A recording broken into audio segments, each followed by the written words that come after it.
ये मेरा राहुल गांधी जी से ये कहना है कि वो देश जोड़ने की बात तो छोड़े, उन्होंने देश को तोड़ा है। इसके लिए पूरे देश से वो माफ़ी मांगे। उनके पूर्वजों ने इस देश को तोड़ने का काम एक पाप किया है, जिसकी वजह से पूरे देश के अंदर उस समय 1947 में कितने लोगों की जानें गई, कितने लोगों के कत्ले आम हुआ। उनके सज़ा अगर गुनहगार कोई है तो उनके पूर्वज हैं, जिसकी वजह से भारत माता के 2 टुकड़े हुए थे। छोटे उनको अगर जोड़ना ही है तो देश जोड़ने की बात छोड़ के और अपनी पार्टी को जोड़ने का काम करें। उनकी पार्टी बिखरी हुई है और समापन की ओर जा रही है। इसको जोड़ना है तो वो अपनी पार्टी को जोड़े। प्रधानमंत्री भी तो मनमोहन सिंह जी बने थे, लेकिन मनमोहन सिंह जी 10 साल तक जैसे मूक बधिर होते हैं वैसे वो एक तरह से देखते रहे कि कैसे सरकार चलती है। और सोनिया गांधी जी ही सरकार चलाती थी, राहुल गांधी सरकार चलाते थे। मनमोहन सिंह जी तो मौनी बाबा की तरह थे। इसलिए अब अशोक जी गहलोत जी को लगता है कि मुझे मौनी बाबा बनना है। गांधी जी शायद अपने इतिहास को भूल गए। उनको अपने परिवार का इतिहास पढ़ना चाहिए। इस देश को तोड़ने का काम किसने किया था? इस देश को तोड़ने का काम जवाहरलाल नेहरू जी ने किया था, जो उनके कौन लगते हैं रिश्ता पूरा सारा देश जानता है।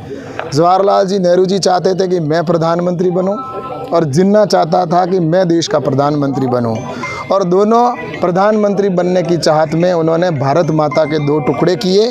एक जाकर पाकिस्तान में प्रधानमंत्री बना और एक हिंदुस्तान में प्रधानमंत्री बना। उन्होंने प्राथमिकता रखी अपना व्यक्तिवाद और व्यक्तित्व को कि मैं पहले हूँ, व्यक्ति प्राथमिकता में। और भारतीय जनता पार्टी के लिए व्यक्ति प्राथमिकता में नहीं है, देश प्राथमिकता में है। इसलिए हमारे कार्यकर्ता पहले देश को देखते हैं, फिर पार्टी और उसके बाद में व्यक्ति।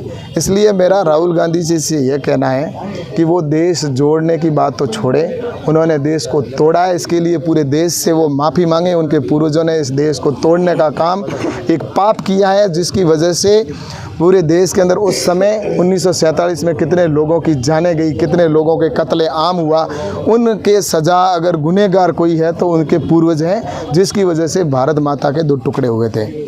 इसलिए वो जोड़ने की बात छोड़े। उनको अगर जोड़ना ही है तो देश जोड़ने की बात छोड़ के और अपनी पार्टी को जोड़ने का काम करें। उनकी पार्टी बिखरी हुई है और समापन की ओर जा रही है। इसको जोड़ना है तो वो अपनी पार्टी को जोड़े। देश जोड़ना है, देश तो ऑलरेडी जुड़ा हुआ है। जो आवश्यकता होगी, अगर सीमाएं हमारी आज भी सुरक्षित है और अगर कहीं पर भी हमारे को अगर सीमा के ऊपर जाकर हमारा जहाँ अधिकार है वहाँ पर जाना है, तो हमारे प्रधानमंत्री जी नरेंद्र मोदी जी उसकी चिंता कर रहे हैं। पार्टी मजबूत करने के लिए अशोक गहलोत को राष्ट्रीय अध्यक्ष बनाया जा रहा है, ये भी चर्चा है। ऐसा है कि वो उनकी पार्टी का अंदरूनी विषय है और उस अंदरूनी विषय में चाहे वो पार्टी के राष्ट्रीय अध्यक्ष बने, चाहे राहुल गांधी जी बने या कोई भी बने, उनके आखिर भले कोई भी बने, वहाँ प्रधानमंत्री भी तो मनमोहन सिंह जी बने थे।